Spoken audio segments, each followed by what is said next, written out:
Today we are going to discuss the most beautiful, eternal and universal law, Newton's third law of motion. From first law we can find out the force, definition of force. From Newton's second law we are finding the magnitude of the force, and the third law explains us that how these forces are acting on different objects. Very first, the Newton's third law says that two forces are equal in magnitude but opposite in direction.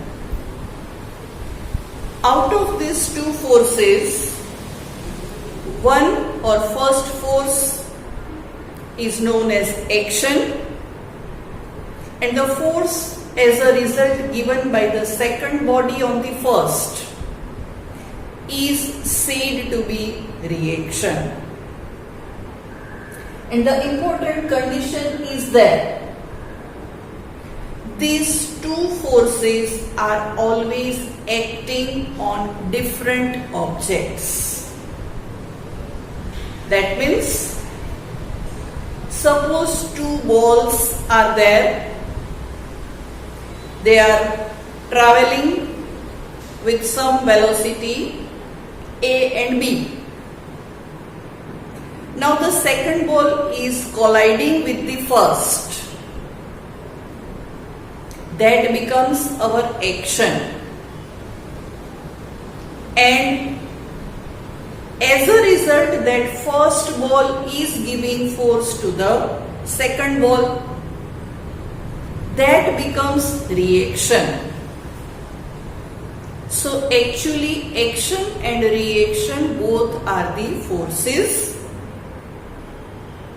These two forces are equal in magnitude, means the amount of these two forces are same,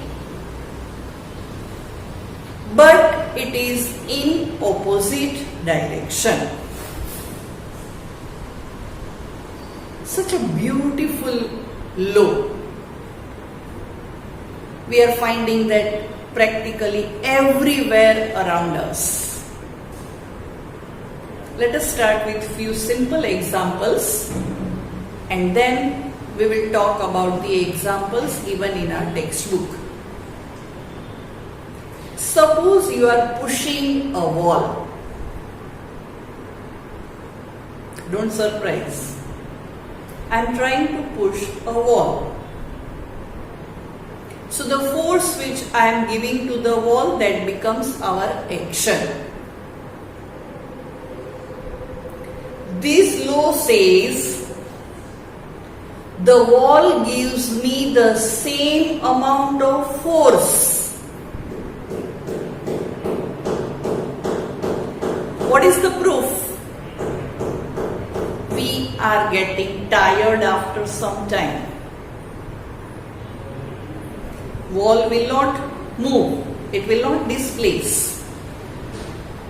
But that gives me same amount of force, and that is in opposite direction, that means from wall to me. Remember friends, whenever you are slapping someone, that becomes your action. That person may get hurt, but the same amount of force your palm is also feeling, and that we can feel. That gives us pain. That gives us irritation. Likewise, if we are pushing a trolley or a bench, we are getting that something is given from that non-living things to us. because they tend to be at their state of motion. They don't want to their state of motion. And as a result, continuously we are supposed to apply the force. The practical example is given in our textbook that whenever you are on the bank of any pond or any river and you are jumping out of that boat, then you are moving in the forward direction, but the boat is moving in the backward direction with the same amount of force. The rockets are also acting in the same way, that they are giving the force in the downward direction and that much height they can achieve in the upward direction. The other examples are there, that we are walking, the cart is moving on the road. So the force which we are applying with our feet on the road, on the floor, that is in the backward direction, but we are moving forward. We are doing swimming. So we are pushing the water backward to move forward, because equal amount of force will be given by water to us.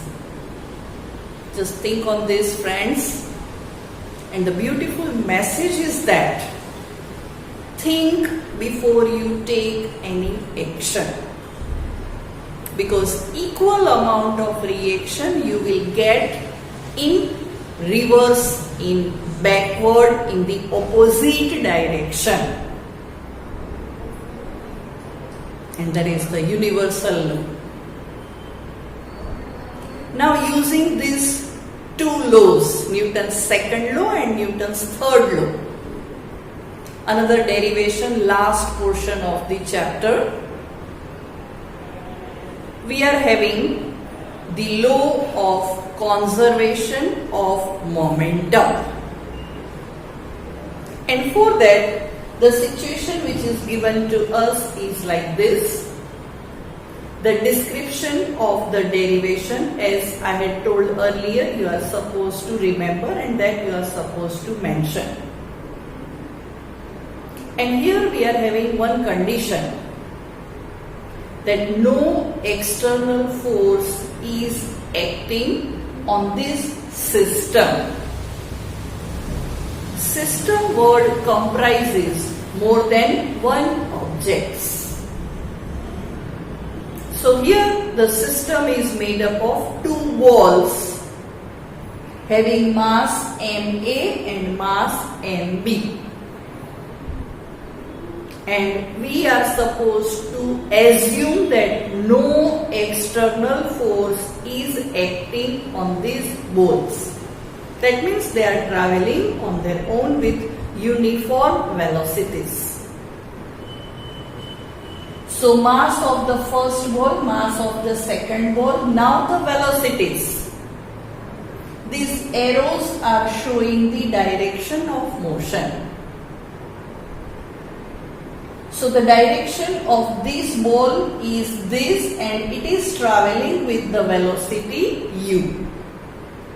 So it is symbolized as UA. The second ball is also traveling in this direction and its velocity is symbolized as UB. That becomes its initial velocity. Then after some time, these two balls are colliding with each other, striking with each other. This is the first part, then here these two are colliding. As a result, according to Newton's third law, we will have FAB, that will be the force from object A to object B. and as a result B will give force to the object A. So the velocity of first ball is changing from UA to VA. Once again, mass always remains constant. So there won't be any change in the mass of the ball. That we are saying as action. We are symbolizing that as FAB. And in that situation, the velocity of ball A is changing from U to V. In the same way we can think for the second ball B. After collision, again as it collides with A, this gives some force to this, and as a result A is giving some force to the ball B. And that also changes its velocity. You can imagine yourself also that say you are moving on a road, you are walking or you are driving. Some other person, some other vehicle is coming from your backside and you both are striking.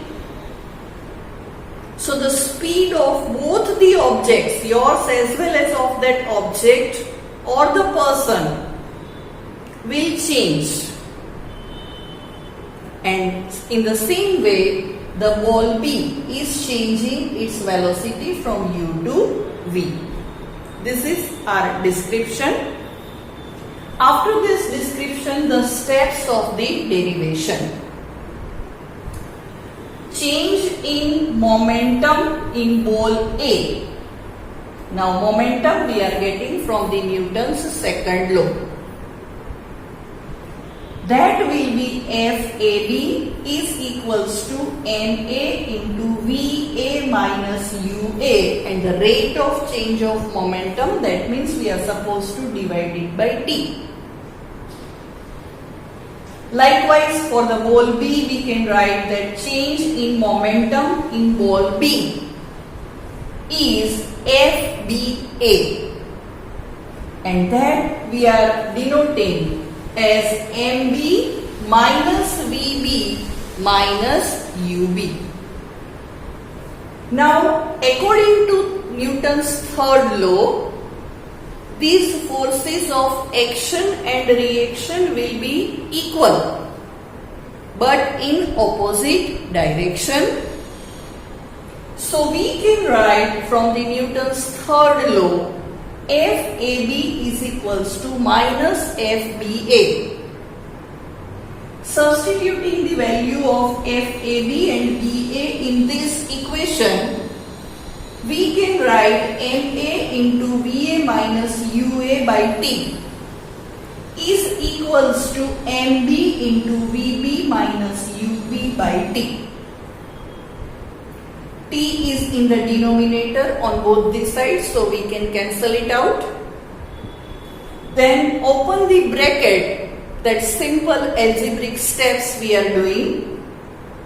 We will have MAVA minus MAUA, and on this side minus MBVB, and this minus minus will become positive MBUB.